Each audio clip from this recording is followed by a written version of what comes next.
아디아포라 문제를 가지고 3주째 지금 설교하고 있습니다. 이거 이제 마지막 막판입니다. 3탄입니다. 아디아포라 1탄은 뭐였습니까? 아디아포라 문제. 아니, 그 1탄이 뭐였냐는 말은 아디아포라 문제가 꼭 중요하지 않는 뭐 핵심이 아닌 거지요. 예를 들어서 먹는 거 날 문제인데 그 첫 번째 가르침이 뭐였습니까?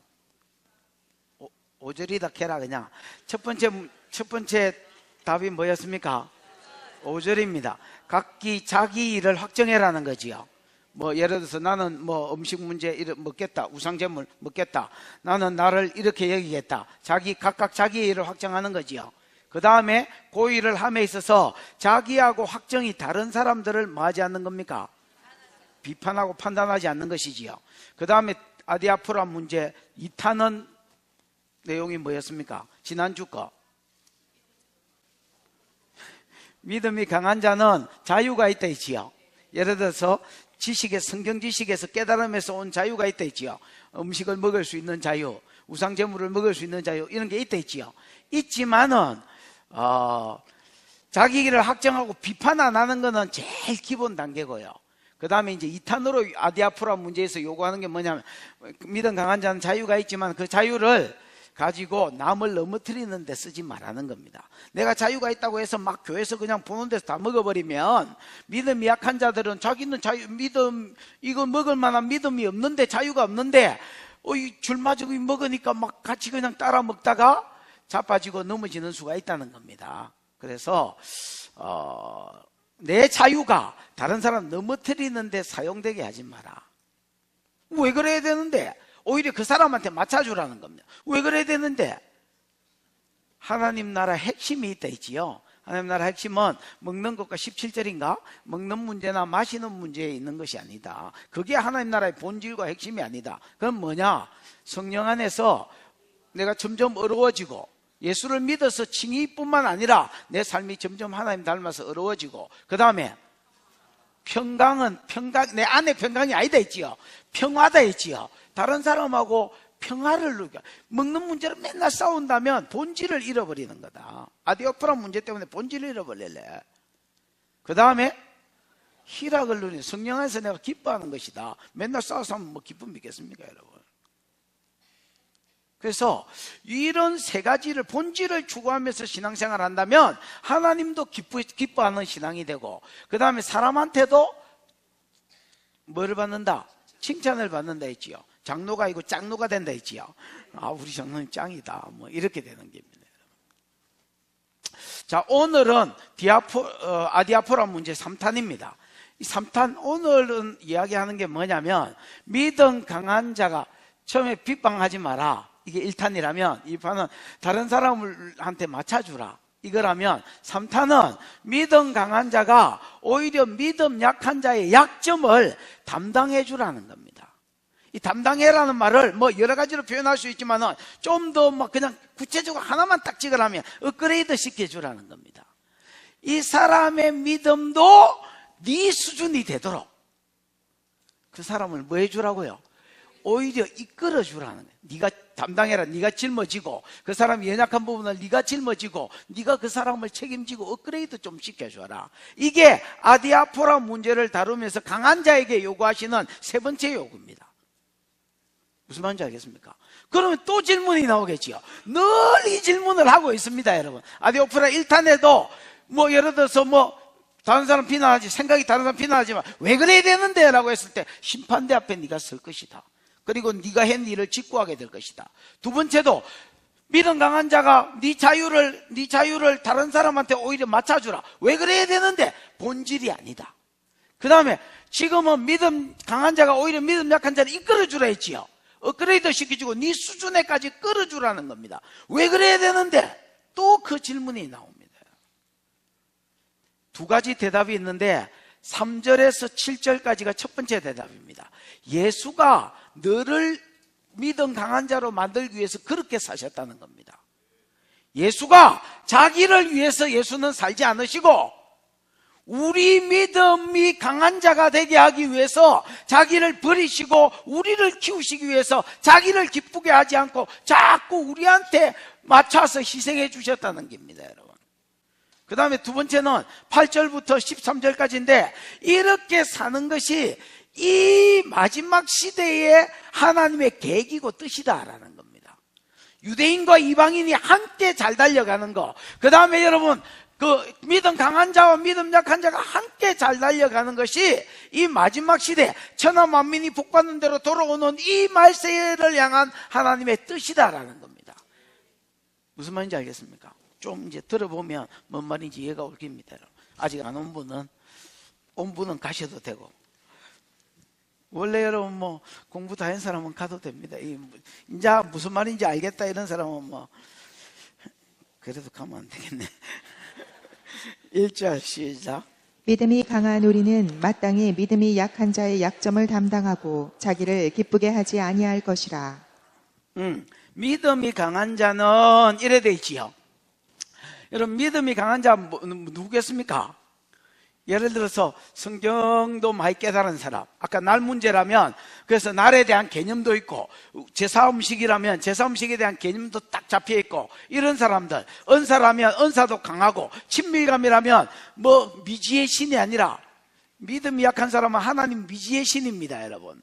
오, 미지의 신이시여, 부르다가 내가 죽을 이름이여. 응답이 없어. 그 이제 믿음이 좋은 사람은 친밀감도 깊겠지요. 에? 은사의 영역에 있어서, 예를 들어서 날이나 어떤 또 음식에 있어서 자기 개념이 딱 성경을 깨달아서 있는 사람, 또 친밀감도 깊은 사람, 이런 사람은 한마디로 말하면 믿음이 좋은 사람이겠지요. 에? 이 믿음 강한 사람을 여러분 다르게 말하면 하나님의 사랑을 많이 받은 자다 할 수 있습니다. 뭘 많이 받은 자다 할 수 있다고? 하나님의 사랑을 많이 받은 자라. 왜 그러냐 하면, 여러분 히브리 12장 1절 말씀 1, 2절, 2절에 있는 말입니다. 히브리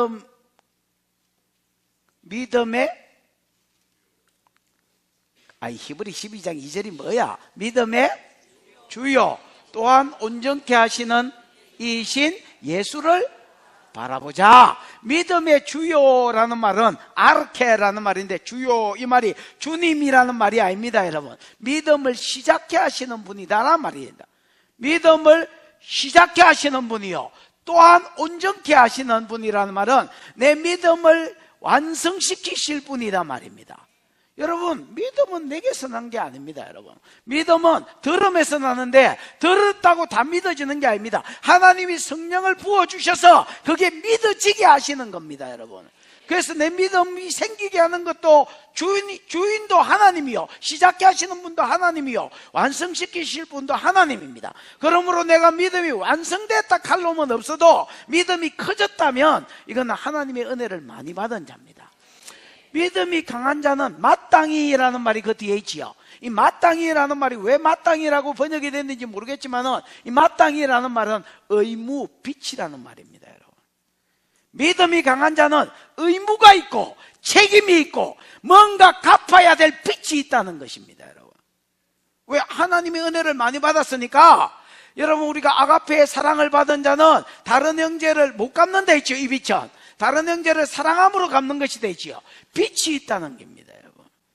그걸 마땅히라고 그냥 써놨습니다. 믿음이 강한 자는 감당해야 될 빚이 있다, 갚아야 될 빚이 있다. 그게 뭐냐? 믿음 약한 자의 약함을, 믿음 약한 자의 약점을 뭐 하는 것이다? 담당하는 것이다, 끌어안는 것이다, 업그레이드 시켜주는 것이다, 이런 말입니다, 여러분. 그 사람을 세운다는 말이거든요. 끌어안고 그 사람을 세워주고, 이런 게 여러분 담당한다는 말의 뜻입니다, 여러분. 됐나? 믿음 강한 자는 의무가 있다라는 겁니다. 책임이 있다라는 거예요. 빚이 있다는 겁니다. 그 빚이 뭐냐? 상대적으로 믿음이 약한 자, 성경에 대해서 많이 깨닫지도 못, 예를 들어서 날 문제에 대한 깨달음이 적은 자, 음식 문제, 제사 음식에 대한 깨달음이 적은 자, 정결한 음식, 부정한 음식에 대한 깨달음이 적은 자, 예를 들어서 유대인들은 거기에 딱 매여 있는 어떤 고정의식이 있겠지요. 그 다음에 여러분 또 이방인들도 그런 사람이 있을 거고요. 또 유대인 중에서 많이 깨달은 사람도 있겠지요. 이방인 중에서도 많이 깨달은 사람이 있겠지요. 적게 깨달은 사람들, 그래서 늘 날 문제에 걸리는 사람들, 또 여러분, 늘 죄에 걸려 자빠지는 사람들, 또 뭐 모든 죄는 아니더라도 그 사람이 약한 부분이 있겠지요. 그 다음에 은사도 어떤 사람, 믿음이 강한 사람은 다 활성화되고 풀어졌는데 어떤 사람은 뭐 이제 초보에 있는 사람도 있겠지요. 믿음이 강한 자의 책임과 의무가 뭐냐? 믿음이 약한 자를 업그레이드 시켜주는 거, 내가 끌어안는 거, 그 사람을 끌어안고 세워주는 거. 그래서 자기를 기쁘게 하지 아니할 것입니다. 자기를 기쁘게 하는 것은 내만 쭉 잘하면 된다 하고 내 하나 잘 되기 위해서 여러분 계속 자기 발전을 위해서 달려간다면 그 사람은 자기 만족을 위해서, 자기 기쁨을 위해서 사는 사람일 것입니다. 하나님은 그렇게 하기를 원치 않습니다. 네가 더 나은 믿음, 그래서 믿음의 꼭지점을 찍는 거리로 나아가지 말고 오히려 네 책임이 네보다 믿음이 약하고 어리고 시험 들고 약점을 가진 자들을 세워서 너하고 같은 자리로 올리는 거, 이거를 목표로 두라는 겁니다. 아나? 저는 그렇게 할 수 있는 좋은 장이 목자 목녀라고 생각합니다. 또 교사라고 생각합니다. 그래서 이런 믿음 어린 다음 세대들을 가르침으로 세우는 것입니다. 또 목자 목녀의 일을 함으로 세우는 것입니다. 저는 이제는 나이를 먹을 만큼 먹어서 이제 50이 됐, 50 하나인가. 옛날에 내가 30대 때에 막 집회하고 돌아다녔습니다. 30대 뭐 초반에 28살 때부터 집회를 다녔으니까. 그 내가 어느 날 곰곰이 생각을 해봤습니다. 내가 내 나이에 지도자가 되지 않았다면, 목회자가 되지 않았다면 다른 사람을 내가 더 준비해서 다른 사람을 세웠겠나? 아, 하나님 나를 목회자로 부르시는구나. 이 부르심이 있었으니까 성경을 쇠가빠지 연구했었구나. 그러고 또 가르치는 장이 생겨서 가르쳤구나. 가르치다 보니까 깨달음이 더 많아졌고, 그래서 나이에 비해서 내하고 같이 신앙생활을 했던 내 고향 친구들이나 이런 거에 비교해서 볼 때에 그분들이 안 좋다는 게 아닙니다, 여러분. 비교해서 볼 때에 확실히 하나님이 저를 세워주셨다는 게 느껴지는 거예요.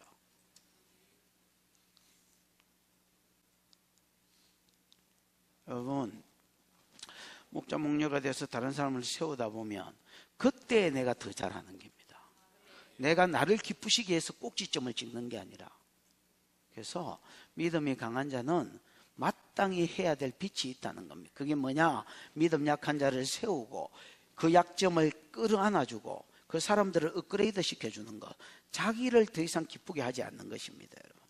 2절 읽어보십시다. 시작. 우리 각 사람이 이웃을 기쁘게 하되 선을 이루고 덕을 세우도록 할지니라.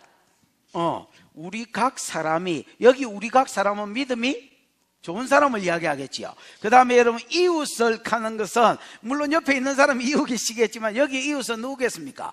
믿음이 약한 사람이겠지요. 그러니까 믿음이 약한 사람을 기쁘시게 해라는 겁니다, 여러분.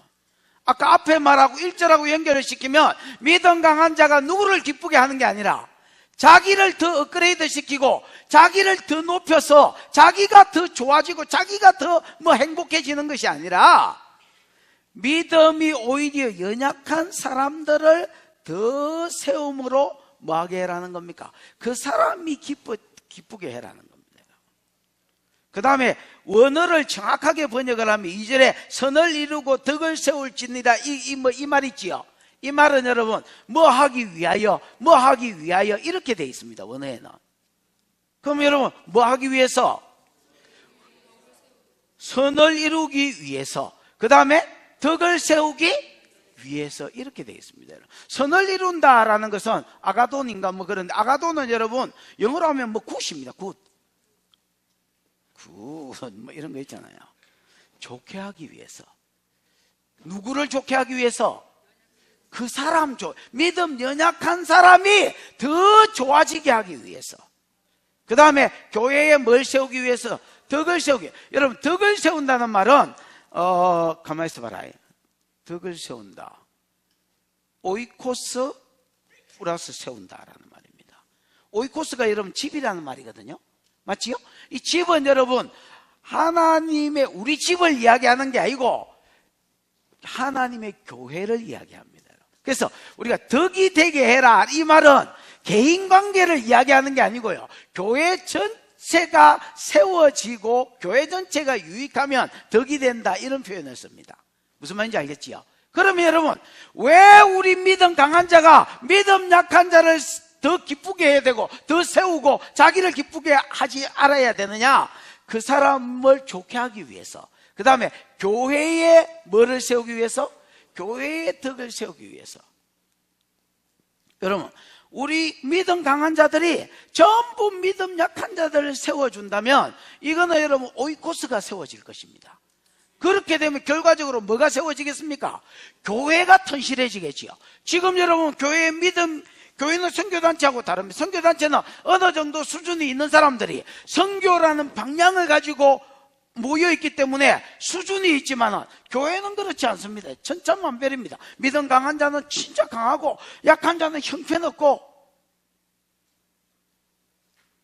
근데 믿음 강한 자가 자기를 위해서 더 정진하려고 하지 않고 이 사람들을 끌어올려 준다면 전체적으로 교회가 건강하게 세워질 것입니다. 제가 여러분 처음 성령사역을 시작할 때에 저한테 어떤 사람이 이렇게 말하는 사람이 사실은 많이 있었습니다. 여러분이 들어보고 긴지 아닌지 평가를 해보세요. 목사님, 성령사역을 말라고 하려합니까?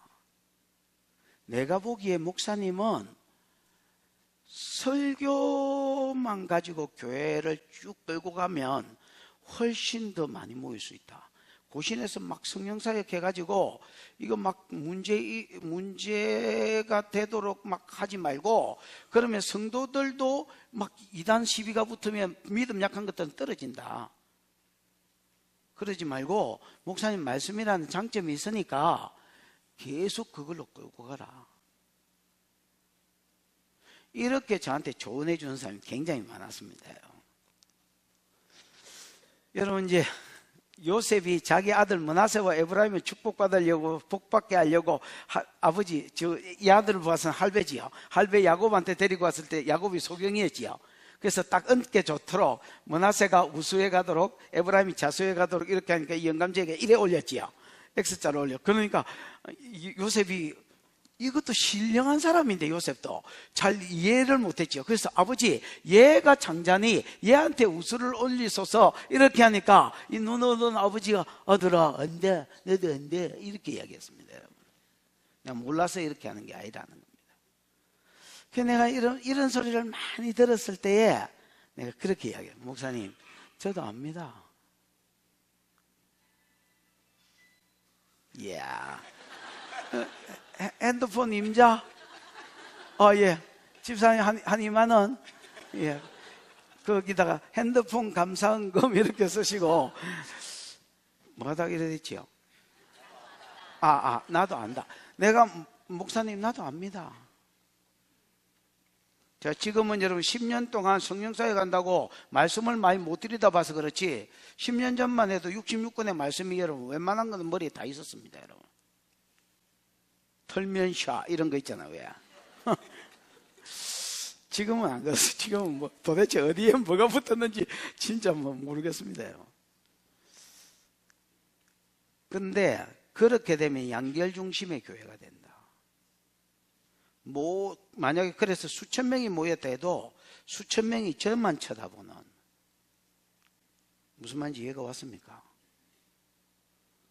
그러면 절대 교회가 건강한 교회가 안 되고 부산 땅에 부흥이 올 수 없습니다. 여러분, 내가 성령사역 몰랐을 때는 몰랐기 때문에 그렇게 한 거고요, 알고 난 뒤에는 이게 아니구나, 모든 연약한 자들을 사역자로 만들어야 되겠구나. 그래서 여러분 목회자 중에서 오중직임으로 치면 목회자 중에서 뛰어난 사도가 한국교회에 있습니다. 여러분, 또 목회자 중에서 뛰어난 선지자들이 있습니다. 여러분, 목회자 중에서 뛰어난 전도자들이 진짜 두각을 드러내는 그런 전도자들이 있습니다. 여러분, 목회자 중에서 진짜 치료 잘하고 이런 그 귀신 잘 쫓아내는 사역자들이 있습니다, 여러분. 목사 중에서 진짜 잘 가르치는 티처들이 있습니다, 여러분. 근데 평신도는 없습니다. 이게 왜 그렇게 되느냐? 목회자들이 자기 발전에만 주력합니다, 여러분. 자기를 기쁘시게 하고 끊임없이 훈련받아서 이 영역에 자기가 탑을 찍기를 원하지, 그 연약한 자들에게 시선을 돌리고 그 사람들을 끌어올려서 내 자리까지 아니면 내 어깨 위에 세울 생각을 하지 않습니다, 여러분. 그러니까 교회가 어떻게 돌아가느냐? 어떤 유명한 교회는 그 목사가 스타라. 그리고 그 밑에 성도들은 뭐 나가리라. 쪽수만 많았지 나가리라. 무슨 말인지 이해가 오나? 그거는 내가 로마서 15장을 근거로 해서 아디아포라 문제를 지금 다루고 있는데 세 번째의 아다리가 안 됩니다, 여러분. 하나님이 그런 거 기뻐하지 않습니다, 여러분. 하나님 기뻐하는 교회는 꼭 이게 교회뿐만 아니라 목장도 마찬가지입니다, 여러분. 하나님 기뻐하는 목장은 어떤 리더십이 스타가 되고 잘하는 게 아닙니다, 여러분. 나도 더 자기를 기쁘시게 하려면 더 잘할 수 있겠지만은 내가 아니라 하나님이 내한테 붙여준 연약한 사람들을 내 수준에 또 내 수준 이상의 자리에 끌어올리는 것입니다, 여러분.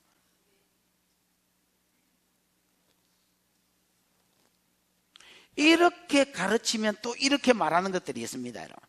왜 그래야 되는데? 이기로 똘똘 뭉친 것들,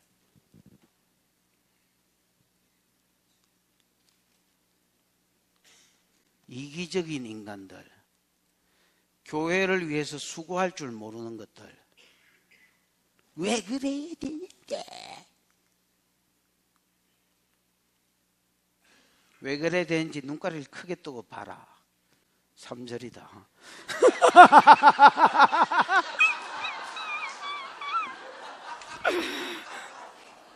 3절 시작. 그리스도께서도 자기를 기쁘게 하지 아니하셨나니 기록된 바 주를 비방하는 자들의 비방이 내게 미쳤나이다 함과 같으니라. 여러분, 이제 우리나라 성경에는 안 나오는데 헬라어에는 3절 시작에 가르가 있습니다. 가래 끓는 소리지요. 가르. 왜냐하면 뭐이기 때문이다. 영어로 하면 because 이런 것들입니다. 왜 우리가 믿음 강한데 더 꼭지점을 찍을 때까지 자기를 기쁘게 하고 안 달려가고 믿음 약한 사람의 약점을 담당해주고 그걸 안아주고 그 사람을 세워야 되느냐? 왜냐하면 그리스도가 뭡니까? 기름 부음 받은 자란 말이지요. 예수님은 우리 제 문제를 위해서 기름 부음 받으신 주님이지요. 네. 그리스도께서 자기를 기쁘게 하지 아니하셨나니. 아까 여러분 믿음이 좋은 거는 다르게 말하면 뭐다 했습니까? 우리가 하나님의 사랑을 많이 받은 것이다 할 수 있다 했지요. 왜? 믿음의 주가 내가 아니니까. 온전케 하시는 분도 하나님이니까, 예수님이니까. 우리는 여러분 예수님의 사랑을 많이 받은 자다 할 수 있습니다. 예수님이 우리 믿음을 키워주신 거지 내가 그렇게 된 게 아닙니다, 여러분. 그리고 그분이 그렇게 하시기 위해서 가만히 계신 게 아닙니다. 예수님이 자기를 기쁘시게 한 게 아닙니다. 그러면 누구를 기쁘게 했단 말입니까? 우리를 기쁘게 했단 말입니다. 그럼 그걸 다르게 말하면 우리가 연약할 때에 우리를 끌어안으셨다는 말입니다. 여러분, 우리가 믿음이 좋을 때 우리를 끌어안은 게 아닙니다. 우리를 기쁘게 한 게 아닙니다, 여러분. 우리가 형편없을 때에, 로마서 5장 표현을 빌리자면 우리가 원수 되었을 때, 우리가 죄인 되었을 때, 우리가 연약할 때에 주님이 우리를 끌어안으셨습니다. 당신은 당신을 기쁘게 하지 않으셨습니다. 만약에 주님이 당신을 기쁘게 하려고 살았다면 여러분, 이 땅에 말하고 내려와. 너희 안에 이 마음을 품어라. 곧 그리스도 예수의 마음이니 그는 하나님과 본체신 하나님과 동등대 여길 것으로 지하지 아니하시고 자기를 비어 사람의 형체를 가지시고 사람과 같이 되어 이 땅에 오셔서 복종하시되 죽기까지 복종하셨다. 십자가에. 이름으로 하나님께서 그를 높여 모든 이름 위에 뛰어난 이름을 주사 하늘에 있는 자와 땅에 있는 자와 땅 아래에 있는 모든 자들로 하여 그 이름 앞에 무릎을 꿇게 하시고. 여러분, 우리 예수님이 자기를 기쁘시게 하려고 했으면 그냥 보좌에서 안 내려오면 됩니다. 여러분, 뭐 하려고 사람 몸띠를 입어? 보좌에서 그냥 천사들 찬송이나 들으면서 그냥 거기 계시면 그 자기를 기쁘게 하는 거지요. 그랬으면 여러분, 우리가 다 지옥 갔을 것입니다. 여러분, 뭐 이만한 이유보다 더 큰 이유가 있나? 그리고 공생애에 오셔서도 마찬가지입니다. 아이고, 내가 막 십자가 지러 왔으니까 딱 십자가만 지고 간다. 예수님 이렇게 하지 않으셨습니다. 여러분, 제자들을 부르시고 그 사람들에게 사도라는 이름을 주시고 그 사람들을 훈련시키시고 자기만 사역하지 아니하시고 자기가 했던 3대 사역들을 누가복음 9장에 누가복음 10장에 10명의 12명의 제자들도 하게 하시고 또 70인의 제자를 세워서 그들도 해보게 하시고, 그래서 여러분 업그레이드 시키고 훈련시키셨습니다. 여러분, 또 십자가에 물과 피를 쏟으셔서 우리 죄를 우리의 연약함을 담당해 주셨습니다. 여러분, 또 부활하고 승천한 뒤에도 아이고, 내 땅에 인간 못 믿고 힘들었대. 아이고, 내가 뭐 3만 년 동안 신난다. 내 건드리지 마라. Don't touch them. 그리고 여러분, 뭐 주무셨나? 지금도 여러분 보좌 우편에서 새 언약의 중보자로서 우리를 위해서 섬기고 계십니다. 자기를 기쁘시게 하지 않았습니다. 새 언약의 중보자가 뭐라 했어? 와, 나는 여러분 참 마음에 듭니다. 여러분, 백날 가르쳐줘도 뭐 101날 까무주고, 하나님 성령을 주셔서 저들에게 하나님 말씀대로 살 마음과 생각을 주라 했지요. 그 다음에 두 번째는 주를 알라하지 아니할 것은 큰 자부터 어린 자까지, 성령이 그 안에서 일하심으로 주를 알라하지 아니할 것은 큰 자부터 어린 자까지 저절로 주를 알게 해 주십시오. 그 다음에 세 번째는 그래도 범죄하거든. 그러면 이제 범죄할 가능성이 덜 하겠지요. 말씀대로 살 마음과 생각이 있어서 하니까. 그 다음에 주를 잘 알게 되니까 친밀감이 더해지니까 죄를 덜 짓겠지요. 그래도 사람은 본성을 가지고 본성이 악하니까 죄를 지었을 때에 저의 죄를 기억지 마시고 그 다음에 뭐 해 주십시오? 도말해 주십시오. 여러분, 지금도 자기를 기쁘게 하지 않고 우리를 위해서 섬기셨습니다. 이게 이유다는 겁니다. 그럼 그 뒤에 여러분 3절 중간부터 한번 읽어보십시다. 중간부터 뭐 기록하였었던가 뭔가 있지? 시작. 주를 비방하는 자들의 비방이 내게 미쳤나이다 함과 같으니라. 뭐가 내게 미쳤다고요? 우리 3절 기록된 바 주를 비방하는 자들의 비방이 내게 미쳤나이다 하면 미치다는 말이 아닙니다. 뭐가 이르렀단 말이지요. 그럼 예수님이 여러분 자기를 기쁘게 하지 않고 다른 사람을 세우기 위해서 헌신하고 뭐를 받았느냐? 셀이 막 떼돈을 버셨느냐? 막 칭찬을 받고 막 박수를 받고 이렇게 하셨느냐? 아닙니다. 여러분. 그럼 욕만 쳐들어 묻습니다. 여러분. 주를 비방한, 여기 주는 하나님입니다. 여러분. 하나님을 비방하는 자가 있을까요? 있습니다. 여러분. 누구겠노? 마귀다 캐라 그냥. 누구겠노? 마귀 새끼는 하나님을 비방합니다. 여러분. 그 마귀의 자녀된 자도 하나님을 비방합니다. 여러분. 그 마귀의 도구된 자도 하나님을 비방합니다. 여러분. 그 하나님을 비방하는 자들의 모든 비난이 누구에게로 쏟아졌느냐? 그리스도에게로 쏟아졌습니다. 여러분. 심지어 자기 부모도 형제도 주를 만나지 못했을 때에 미쳤다고 이야기했습니다. 십자가 위에서는 그 비난이 절정에 이르러서 지나가는 자들이 예수를 알든 모르든 전부 비난했습니다.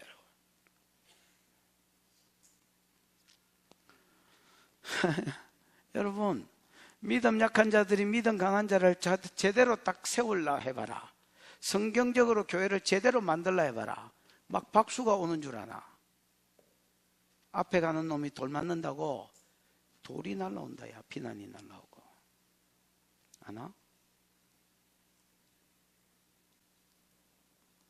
그래서 주저앉는 기다. 그래서 가다가 마는 기고, 가다 말다 돌아서서 아쉬운 듯 길을 간다.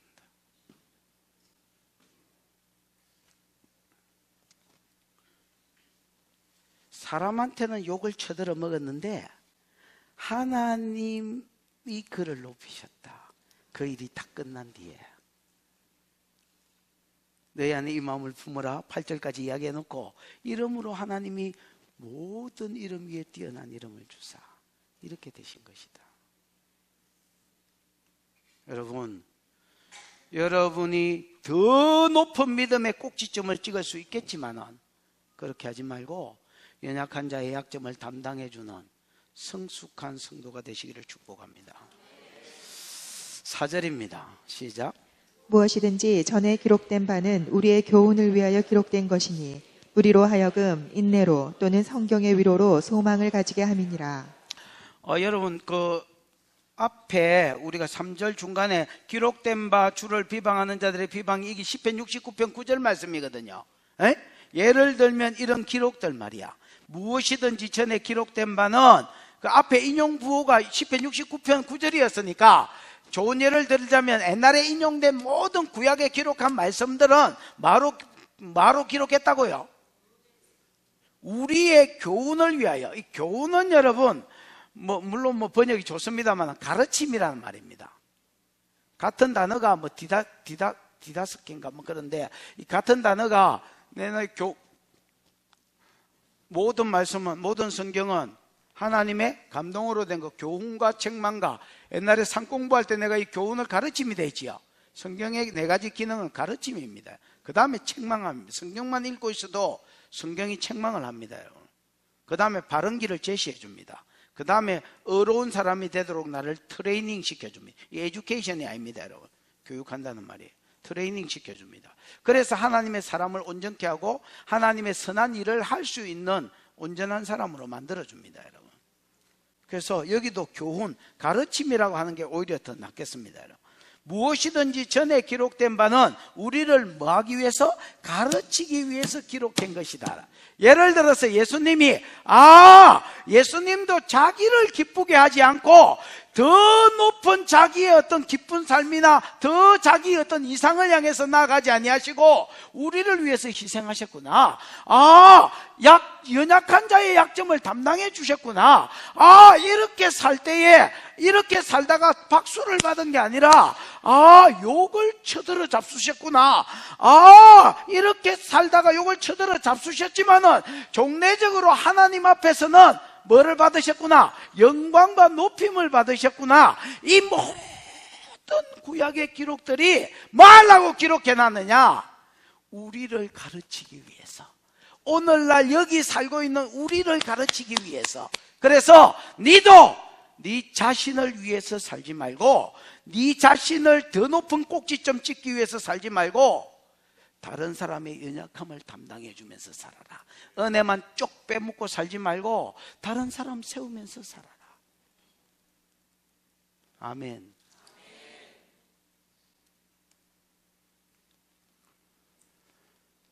영원히 은혜만 빼먹고 사는 자가 되기를 축복합니다.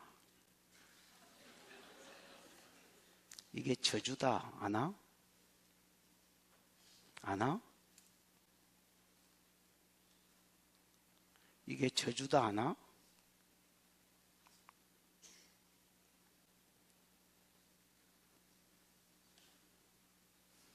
이게 저주다. 이게 저주인 줄 모르는 사람은 개념이 무다. 이게 저주입니다, 여러분.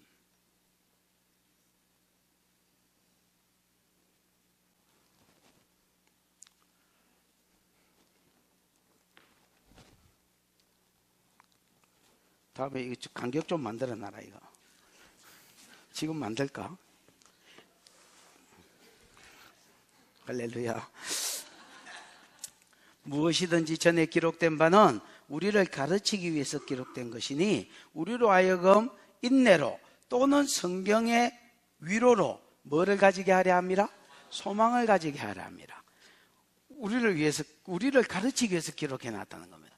그 우리가 이걸 읽을 때에 우리도 연약한 자를 세우면서 살아야 되겠구나. 우리도 이 일을 감당하면 뭐가 올 수 있겠구나.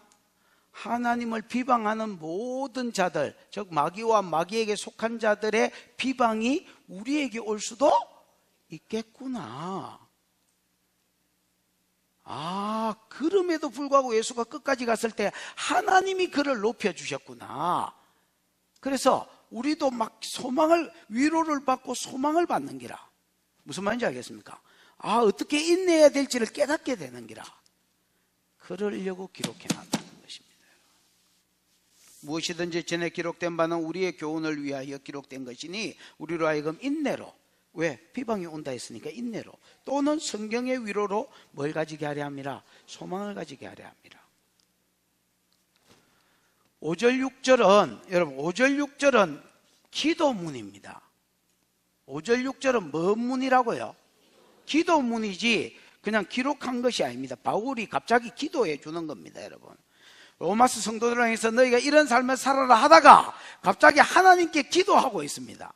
무슨 말인지 알겠습니까? 왜냐하면 이런 삶을 살 수 있도록 이끌어 줄 분이 결국 누구기 때문에 하나님이 살게 해주셔야 되기 때문에. 그래서 뭐라고 기도하느냐? 이제 인내와 5절 6절 시작. 이제 인내와 위로의 하나님이 너희로 그리스도 예수를 본받아 서로 끄뜻이 같게 하여 주사 한 마음과 한 입으로 하나님 곧 우리 주 예수 그리스도의 아버지께 영광을 돌리게 하려 하노라. 이제 인내와 위로의 하나님. 여러분, 하나님은 하나님의 속성입니다. 이 성품이지요. 하나님은 인내의 하나님, 다르게 말하면 오래 참으시는 하나님입니다. 그 다음에 하나님은 뭐의 하나님입니까? 위로의 하나님입니다. 이거를 자꾸 믿음 강한 자에게 부어달라고 기도하는 겁니다. 지금 바울은 그걸 디테일하게 안 썼지만은 무슨 말인지 알겠습니까? 하나님 무슨 하나님이라? 오래 참으시는 하나님입니다. 여러분, 사람은 하루아침에 세워지는 게 아닙니다. 쌀셀이 퍼여가지고 밑에 불 있지요? 몇 번 돌리면 막 이게 막 뻥튀기 이야기입니다. 그러다가 막 기막으세요 막 이러면 뻥 이러면 막 뻥 이래 돼가 여러분, 요만한 놈이 믿음이 이만한 놈이 되고 이런 거 없습니다. 여러분, 이게 진짜 오랜 작업이 있어야 됩니다. 그래서 하나님이 우리를 기다려 주시는데 오래 참으셨습니다. 여러분, 아시나? 나는 하나님의 오래 참으심을 이야기할 때 늘 탕자 생각이 납니다. 여러분, 탕자가 둘째 아들이잖아요. 아버지 재산 미리 줘. 여러분, 아버지가 보통 죽고 나면 상속을 달라는데 이 야말이 없는 새끼는 자기가 미리 달라 해서 그래서 주지요. 근데 내가 아버지면 여러분 주겠나 안 주겠나? 이영수, 네 같으면 죽겠나 안 죽겠나? 안 줘? 잘라 해서 한번 깨워봤다. 그러면 안 잘라 하는데 눈 감고 있어서 한번 깨워봤다.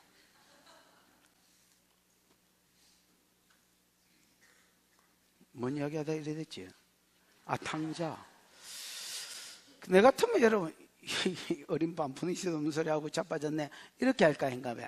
근데 아버지가 줍니다. 여러분, 주면 어째 될지 뻔하지요.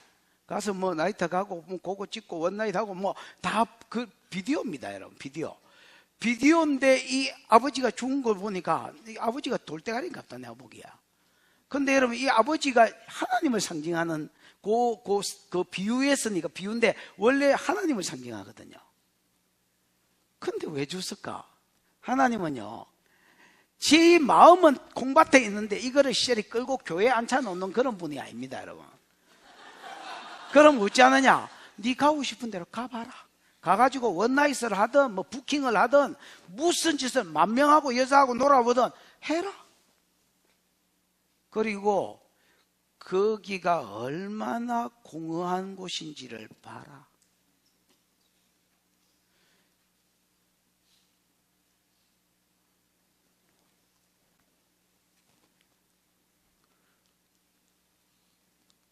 하나님 외에 많은 것들을 추구하는 사람들, 여러분 여러분 그 꼭지점에 딱 가시면 공허만 남을 것입니다.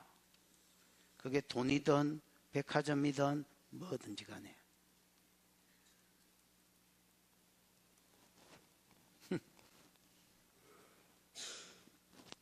하나님 안에서 모든 것들이지 하나님 떠나서 여러분 공허만 딱 남을 것입니다. 탕자가 그걸 볼 때까지 아버지가 그냥 기다리신 겁니다. 그래서 지엽 열매 처먹으면서 아버지 집이 생각나는 거예요. 그러고 지가 돌아오면 그때는 마음을 다해서 아버지와 교제할 거거든. 그때까지를 하나님은 그냥 기다립니다. 여러분 사람하고는 통이 다르다. 내다보는 길이가 다르다 하나님은. 그래서 여러분 하나님은 인내의 하나님이고요. 하나님 위로의 하나님이에요. 하나님 아들이 공생애 할 때도 믿음 약한 자를 세우도록 아들을 끊임없이 위로해 주셨습니다. 여러분. 찾아오셨어? 아나? 그 하나님께서 위로와 오래 참음의 영을 계속 믿음 강한 자에게 부어주셔야 믿음 강한 자가 믿음 약한 자를 세워낼 수 있습니다, 여러분. 그래서 믿음 강한 자가 약자를 세우라고 이야기하면서 바울은 믿음 강한 자를 위해서 기도해 주고 있는 것입니다. 뭐라고 기도해 주느냐? 인내를 가지고 계신 하나님, 위로해 주시는 하나님, 그 인내와 위로, 오래 참으심과 위로를 믿음 강한 자들에게 부어 주시옵소서. 그래서 그들이 연약한 자들을 세울 때에 하나님의 오래 참으시는 성품을 가지고 하나님의 위로를 받은 가운데서 끊임없이 달려갈 수 있도록 하나님의 성품을 부어달라고 기도하고 있는 겁니다. 그래서 같은 마음, 같은 생각, 같은 입은 같은 말이겠지요. 으로 연약한 자들을 세워낼 수 있도록 축복해달라고 기도해주고 있는 것입니다.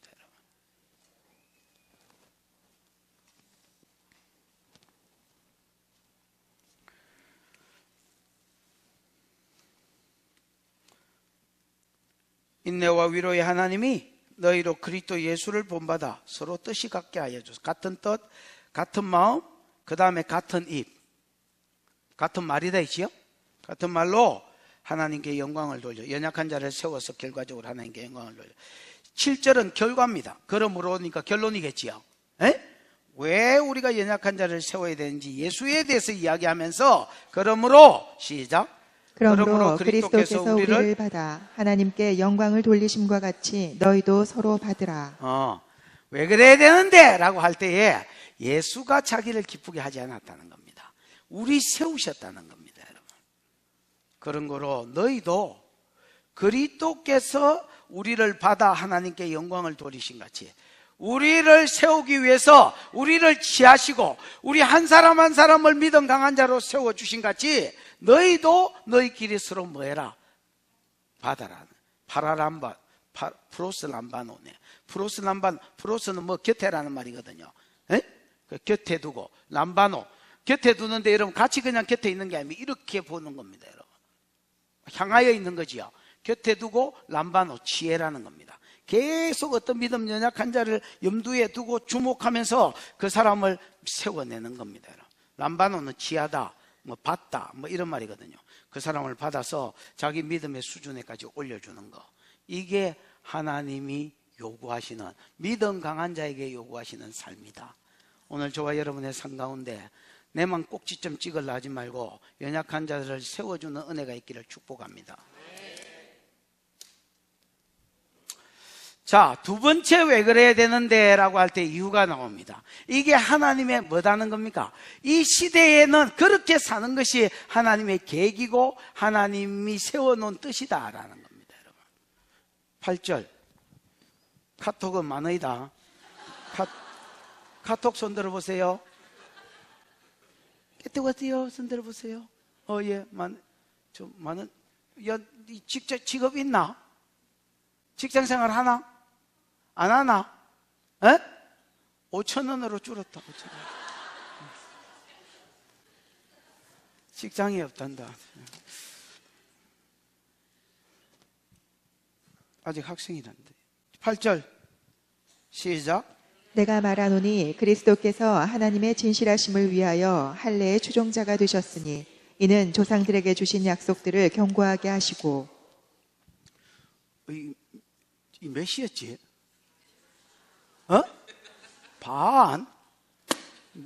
별로 하지도 않았는데 빨리. 내가 말하노니 그리스도께서 하나님의 진실하심을 위해서 뭐가 되셨나니? 할례의 수종자가 되셨나니. 여러분, 그리스도께서 하나님의 진실하심을 위하여라는 말은 하나님이 얼마나 진실한 분인지를 입증시키기 위해서 뭐 이런 말이 줄임말이다라고 생각하면 되겠습니다. 됐나? 하나님이 얼마나 진실한 분인지를 입증시키기 위해서 할례의 뭐가 되셨다? 추종자가 되셨다. 옛날 성경에는 수종자라고 되어 있습니다. 됐나? 할례의 추종자 또는 수종자가 되셨다. 자, 할례의 수종자라는 말은요, 하나님께서 아브라함을 부르실 때 세 가지 약속을 주셨지요. 큰 민족을 줄게, 가나안 땅을 줄게, 그 땅에 예수 보내줄게. 여기 두 번째입니다. 그 다음에 세 번째는 그 예수로 인하여 천하 만민이 뭘 받는 대로 돌아오게 해줄게, 복을 받는 대로 돌아오게 해줄게. 요 약속을 줬는데 이 약속을 안 믿었습니다, 아브라함이. 그래서 15장에 자기 마누라가 애를 못 낳기 때문에 기다리다가 안 주니까 막 안 줄란갑다 이라고 포기하고 그 상속자를 하나, 입양을 하나 했던 거죠, 우리로 치면. 입양을 했더니 하나님 나타나가 그 애는 네 애가 아니다라고 하면서 밤에 별 보여주면서 네 자손이 이와 같으리라 이렇게 이야기했지요. 또 믿었지요. 믿었다가 안 믿었다가 또 믿었습니다. 믿으니까 하나님이 이제 가나안 땅을 주겠다고 또 약속을 하지요. 그러니까 땅은 또 잘 안 믿어졌습니다. 하나님 이 땅을 내게 업으로 줄 줄 뭘로 알리까? 왜? 가나안 땅에 사람이 별로 없어야 되는데 꽉 차 있었다 했지요. 그래서 묻었더니 하나님 언약을 세우면서 너는 정령이 알아라, 네 자손 이방에서 계기될 400년을 지나겠고 400년 후에 내가 4대 만에 이 땅으로 돌아오리니 아직 이 땅 사람들의 죄가 안 차서 죄도 안 찼는데 없애쁘고 줄 수는 없고 제가 차면 4대 만에 이 땅 주겠다 이렇게 이야기. 그래 또 믿었습니다, 여러분. 근데 16장에 또 기다려보니까 또 자식이 안 나와서 또 안 믿어졌습니다. 그래서 씨바지치 해가지고 이번에는 하갈을 통해서 이스마엘을 낳았습니다. 그때가 86살. 근데 하나님 99세가 될 때까지 아무 은혜를 안 베풀어 주셨습니다. 아브라함이 범죄한 것에 대한 하나님 그 결과가 뭐였냐? 86세에 이스마엘을 낳았는데 99세 때까지 은혜를 안 베풀어 주셨습니다. 그리고 99세에 나타나가 야! 나는 전능한 하나님이다 임마. 너는 내 앞에 행하여 완전해라. 내가 준 다음에 임마 얼마든지 큰 민족 줄 수 있는데 왜 안 믿냐? 그러면서 이름을 바꿔라 했습니다. 아브라함 종기의 애비에서 아브라함 열방의 애비로, 많은 민족의 애비로 이름을 바꿨습니다. 그러니까 아브라함을 부르면 많은 민족의 애비야 밥 물었네, 많은 민족의 애비시 짤짤이 없나까, 이렇게 된 겁니다, 여러분. 왜 이름을 바꿔라 했냐? 하도 안 믿으니까 약속을 이름에 박아 놓은 겁니다, 여러분. 이름을 누가 부를 때마다 이름이 뭐예요? 예, 아브라함입니다. What's your name?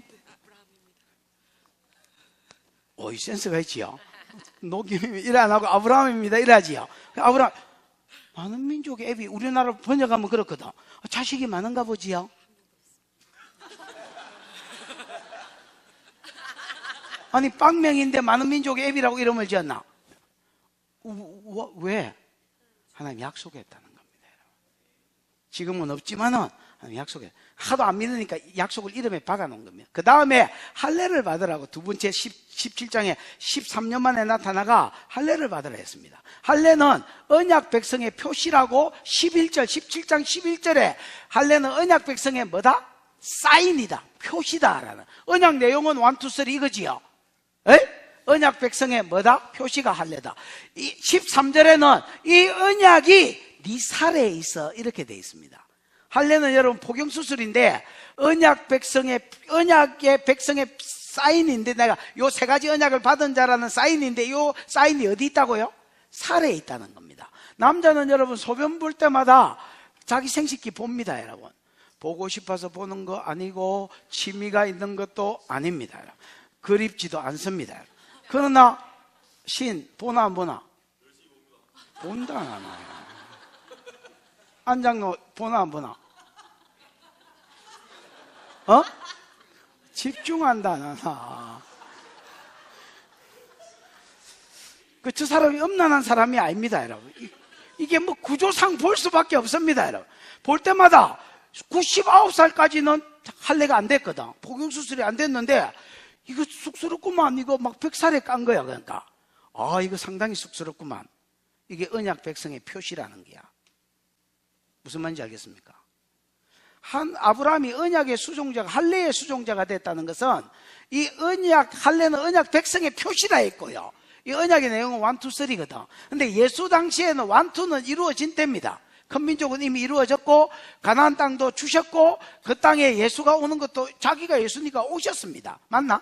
이제 예수 때 안 이루어진 거는 뭐냐? 천하 만민이 복을 받는 대로 뭐 하는 겁니까? 돌아오는 겁니다. 그럼 저주가 뭔지를 알아야 될까, 이가? 아담이 범죄함으로 천하 만민이 누리는 게 저주입니다. 하나님과 관계가 끊어지고, 하나님의 형상을 잃어버리고, 낙원을 잃어버리고 쫓겨난 거. 그럼 복이 뭐냐? 천하 만민이 하나님 형상을 회복하고, 하나님 교제를 회복하고, 죽으면 낙원을 다시 회복하는 거. 이게 천하 만민이 이 복을 받는 대로 뭐 할 것이다? 돌아올 것이다는 요 마지막 약속에 하나님 예수가 수종자가 되신 겁니다. 그래서 하나님이 얼마나 언약에 신실한가를 확정시켜 주신 겁니다. 됐나? 그게 8절 끝부분의 말이다. 이렇게 하신 이유가 뭐냐? 8절 끝에 이는 뭐 이런 거 있지요. 이는 조상들에게 주신 약속을 견고하게 하려고, 확실히 이루시려고. 됐나? 그 다음에 여러분 9절 이방인들로 하여금 두 번째 이유가 뭐냐? 할례의 수종자가 되신 두 번째 이유가 뭐냐? 이방인들로 그 긍휼하심으로 말미암아 하나님께 뭐를 돌리게 하려고? 영광을 돌리게 하려고. 자, 예수 이후에 여러분, 예수가 할례의 수종자가 되셨다는 십자가 지심으로 성령이, 제 문제가 해결됐지요. 해결됐다는 증거로 뭘 주셨습니까? 성령을 주셨지요. 성령을 줄 때 이방인 고넬료 가정을 필두로 유대인에게 주셨을 뿐 아니라 이방인 고넬료 가정을 필두로 이방인에게도 막 성령이 부어졌지요. 그래서 이방인들도 믿음 안으로 하나님 나라로 들어오게 됐지요. 나중에 알고 보니까 이방인들이 우리는 뭐 꼽살이 꼈나? 재수가 좋아서 들어오게 됐나? 하고 성경을 배워보니까 하나님이 아브라함에게 벌써 이삭에게 야곱에게 이 약속을 하셨구나. 이 약속을 했는데 지금은 천하 만민이 복받는데 돌아오는 시대에 그 복을 내가 받은 거구나. 하나님이 계기셨구나. 이걸 이방인들이 깨달아서 하나님께 뭘 돌리도록?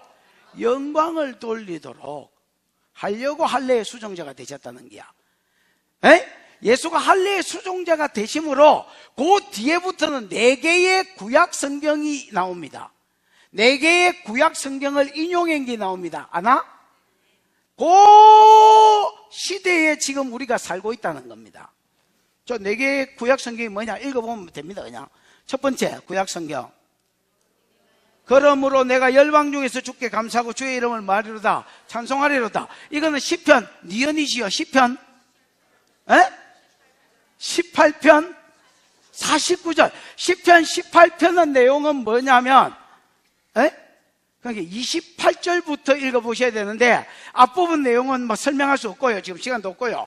그 28절 이후 내용은 뭐냐? 다윗이 하나님이 전쟁의 영을 받아가지고 전쟁을 잘하는 영을 받아가 가는 데마다 이겼다는 거예요. 정복하고. 무슨 말인지 알겠습니까? 정복하고 열방을 정복한 뒤에 다윗이 뭐라고 이야기했냐면 내가 정복한 열방 가운데서 하나님을 뭐 할 것이다? 찬송하리로다. 이렇게 이야기했단 말이야. 그러면 다윗은 무슨 인이야? 유대인이다 하세요. 다윗은 무슨 인이야? 유대인이고 자기가 정복한 열방 어몽 가운데서 무슨 인 가운데서? 이방인 가운데서 유대인과 이방인이 같이 주를 높이고 찬송할 것이다. 요 예언이고. 됐나? 두 번째 예언은 그 다음 절 10절인 것 같은데 10절 열방들아 주의 백성과 함께 뭐하라? 절고 요거는 뒷것 어디라고 돼 있어? 신명기 32장 43절 돼 있죠. 여러분 신명기 32장은 기억나나 안 나나? 난다 하세요. 나나 안 나나? 뭐가 나? 난다 캔 사람? 그 모세가 뭐라고 노래를 불렀는데? 이런 겁니다, 여러분. 봐봐이. 들으면 기억이 날 거야. 하나님이 이스라엘 백성을 애굽에서 인도하셨다. 광야길 갈 때 독수리 날개로 업으셨다. 그 다음에 가나안 땅에 들어 젖과 꿀이 흐르는 땅에서 배불리 먹고 살게 해주셨을 때에 이 모든 은혜를 주신 하나님을 잊어버리고 하나님 아는 다른 신들을 섬김으로 하나님을 시기나게 해서 하나님이 벌로 이스라엘 백성의 마음은 어둡게 하시고 이방인들을 부르셔서 하나님 백성으로 삼으셔서 이 유대인들에게 주신 벌이 뭐냐면 하나님의 백성인 유대인들로 시기나게 할 것이다. 네가 하나님 아니고 다른 신을 섬김으로 나를 시기나게 했으니까 나도 내 백성 아닌 다른 백성을 불러서 너를 시기나게 하겠다. 요게 신명기 32장 말이다 말이야. 됐나?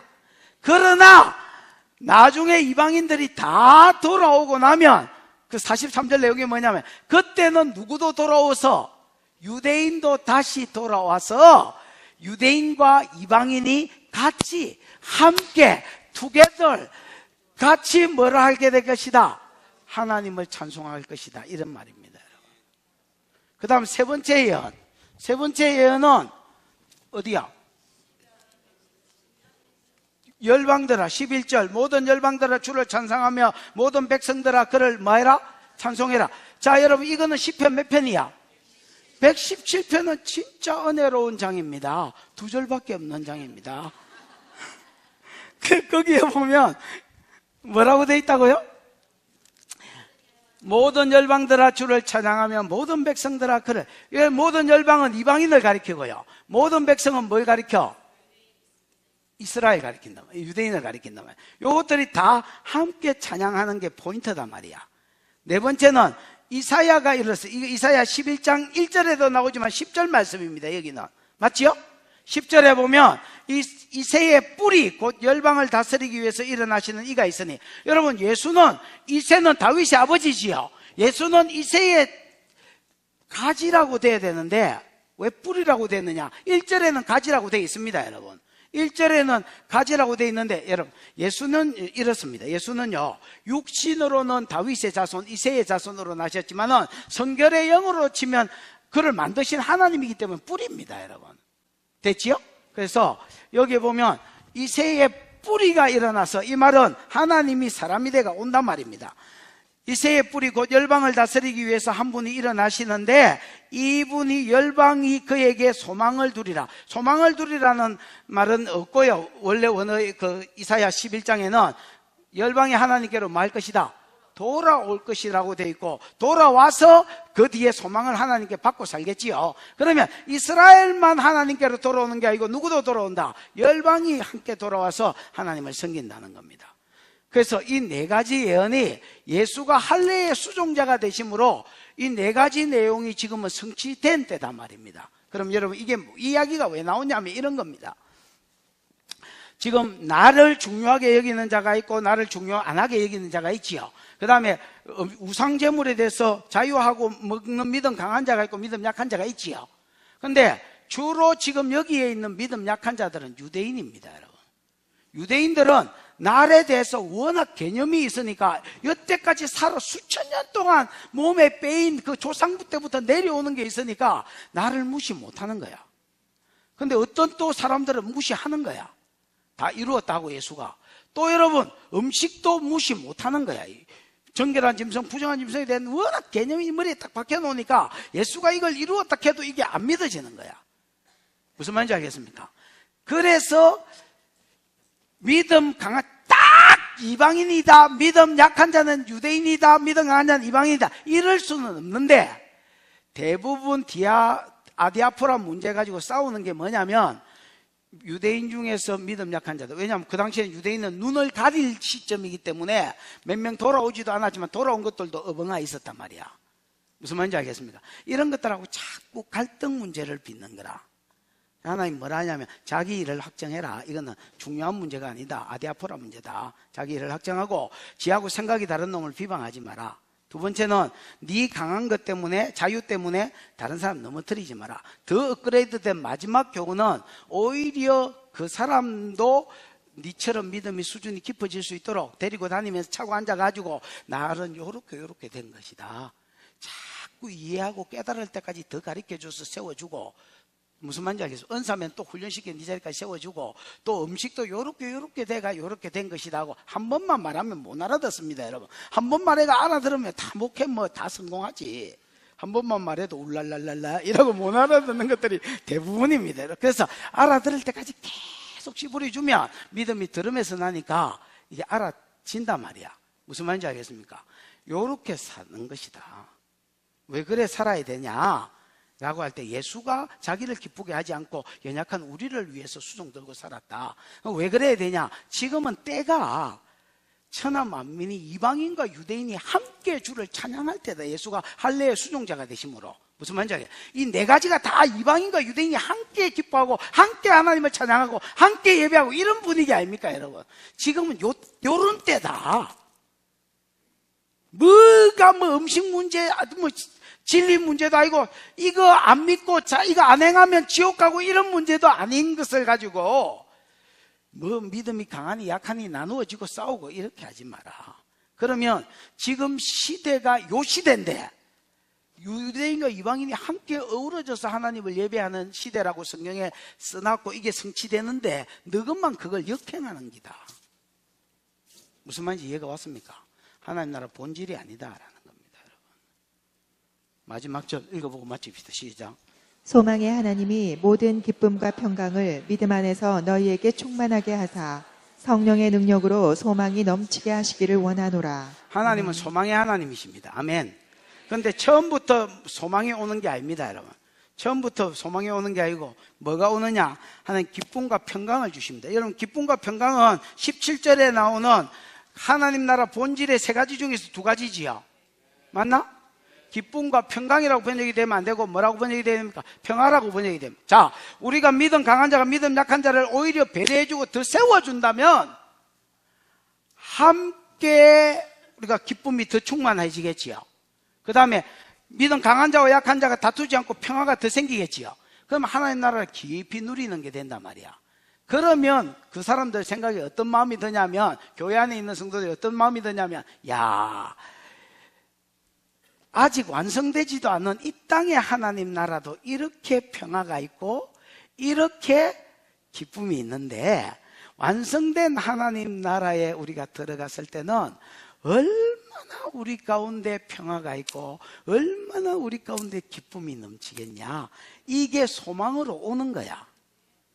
하나님이 소망을 주시는데 처음부터 왕성한 소망을 우리 가운데 넘치도록, 소망은 천국하고 관계된 거 아이가 부어부는 게 아닙니다. 여러분, 이 땅에서 강한 자와 약한 자가 싸우는 게 아니라 자기 힘 자랑하고 믿음 자랑하고 과시하는 게 아니라 오히려 세워주는 가운데서 우리가 화평을 누리고 그 다음에 뭐를 누린다면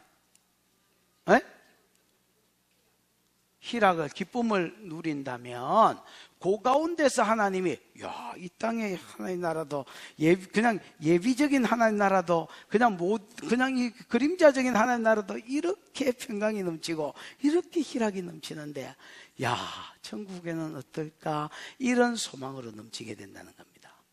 그래서 요 말씀에 수종 드는 자, 아디아프라 문제 1, 2, 3에 수종 드는 자가 천국 소망으로 넘칠 것입니다. 여러분, 수종도 안 되고 사는 것들은 천국 소망 없습니다. 여러분, 이게 뭐 누리는 가운데서 더 누려지는 거고 더 그리워지는 거지. 말씀을 정리하십시다. 여러분 가운데 믿음이 좀 강한 자다 생각되시는 분이 있습니까? 그러면 꼭지점을 찍을 욕심을 버리시고요, 섬길 욕심으로 돌리십시오. 내가 뭘 해서 누구를 섬길까?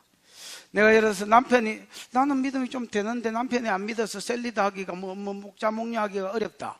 그럼 여러분 가부들끼리 하세요. 여러분, 어떤 방법을 이용해서든지 남편을 위해서 금식을 30일 하든지 아니면 여자들끼리 하든지 어떤 방법을 이용해서라도 여러분 다른 사람을 세우는 자리에 들어가려고 하십시오. 여러분, 왜 그래야 되는데? 주님이 여러분을 위해서 그렇게 하셨습니다. 지금은 그렇게 하는 때입니다. 때가. 이 말씀을 이루어드리는, 그래서 온 교회가 건강해지는, 어떤 한 스타가 아니라 온 교회가 건강해지는 은혜가 있기를 축복합니다. 기도하십시다. 들은 말씀 생각하고, 하나님, 우리가 이런 교회를 만들게 도와주시옵소서. 강한 자가 더 강해지려고 하지 아니하고 약한 자를 세우고 담당하는 교회, 그런 목장, 그런 성도 되게 주옵소서. 주여 부르고 기도하겠습니다. 주여, 우리 하나님 아버지 은혜를 감사합니다. 오늘 아버지 하나님 귀한 자리에 불러주셔서 우리로 말씀 듣게 해주신 것 감사합니다. 아디아포라 문제를 이야기하시면서 아버지 하나님 자기 일을 확정하고 다른 생각을 비방하지 마라. 네 자유가 다른 사람 넘어뜨리는 것이 되지 않게 해라. 이제 그 사람의 연약함도 네가 끌어안고 하나님 그 연약한 부분을 세워주고 책임져주는 대로 나아가라. 왜 그래야 됩니까? 그리스도께서 너를 위하여 자기를 기쁘게 하지 아니하시고 인간이 되시고 죽기까지 복종하시고 지금도 세원하게 중보자가 되셔서 이러한 삶을 살았다. 이로 인하여 네가 세워짐을 입었으니 너도 다른 사람한테 그렇게 해야 돼. 너무가 있고 빛이 있다. 지금은 그리스도께서 한 명의 수동자가 되심으로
아버지 은혜를 감사합니다. 많은 믿음 강한 자들이 믿음 약한 자를 세움으로 함께 잘되는 함께 건강한 교회, 온 교회가 건강한 교회가 되도록 축복하여 주옵소서. 주신 은혜가 감사하여 제목을 따라 감사의 예물로, 또 11조로, 또 선교가 사명인 줄 알고 선교로, 또 더 어려운 자를 돌아보라는 줄 알고 구제로, 또 몸된 교회 건축을 생각하며 건축으로 하나님 작정한 것들을 드렸습니다. 영광을 거두시옵소서. 이 예물 쓰이는 곳에 주의 이름 영광 복음 함께 가게 해 주옵소서. 심은 것에 30배 60배 100배의 결실이 영육간에 부러질지어다. 지금은 우리 구주 예수 그리스도의 크신 은혜와 하나님의 사랑과 그 사랑 알게 해주신 보혜사 성령 하나님의 운행하심이, 내 믿음 강함이 주님의 은혜인 줄 알고 꼭지점을 찍으려고 달려가지 아니하고 연약한 자를 세우는 데 집중하다가 모든 성도가 하나님의 뜻을 이루며 교회가 건강한 교회 되기로 소원하고 작정하는 종들의 머리 가정 자녀 위에 영원히 함께 있을지어다. 아멘.